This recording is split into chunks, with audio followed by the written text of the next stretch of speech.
Hi, to answer Libby's question on how to use a birth rope, I'm going to show you how I have a DIY birth rope.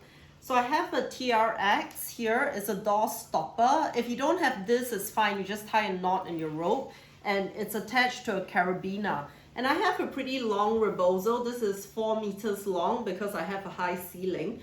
So what I do is I just go to the middle of the Rebozo and I actually just tie a knot. Now, because I don't have the gadget that she does, what I do is I actually use the door. So the whole idea of the door stopper is that you want to hinge this over the door, close the door. Okay. This is an old house, so my door is quite old.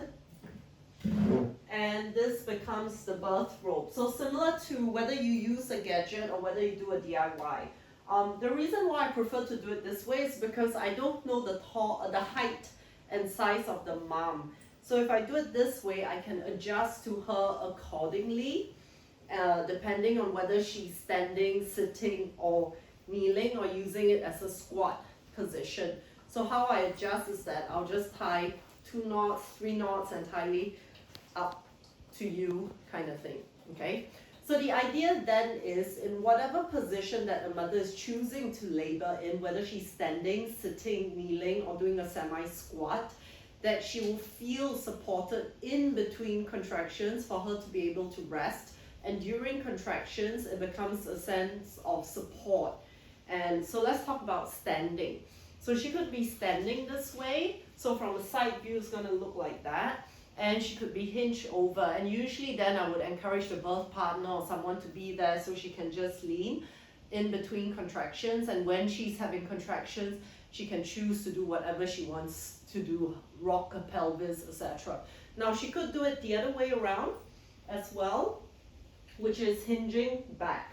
And so you see it's completely safe. You can put her entire weight. And this is usually a laboring position, but when it comes to the urge to bear down, you can see that she might want to do this. And then you can adjust the length accordingly, depending on what she is needing. So this would be an upright position. The other way of using this is using it with a gym ball. So again, you might want to come to the side. Again, what you would want to do is adjust this accordingly. Now remember that the whole idea is to support a mom during contractions and in between contractions. So what you do is you adjust it to what you're trying to do. So this is 1 knot, and I would definitely do at least 2 knots for support. Because these are hand woven fabrics, so they have quite a good amount of friction. And again, if you need more support under the armpits, you just put this over or wrap a towel over, okay? So again, if she's sitting, it's something where she can just lean against the rope in between contractions or lean back. And then this is really good when you're doing pelvic transitions or pelvic tilts, right? So you can do small movements, front to back, side to side, circular or figure 8. And especially when you're doing big movements like these, it's very stabilizing. And usually when they don't have something stabilizing, they find this quite difficult to do. This is Maddie. She loves playing with the gym ball, so she's wondering what I'm doing with it. So especially when you're doing pelvic tilts, amplified movements to modify the opening of the pelvis, I definitely recommend using a birth rope because it is very difficult to do amplified movements without the support. So again, I just want to show you how good it is just to have this. Okay, and let Maddie do her trick. Come on, Maddie. One more time.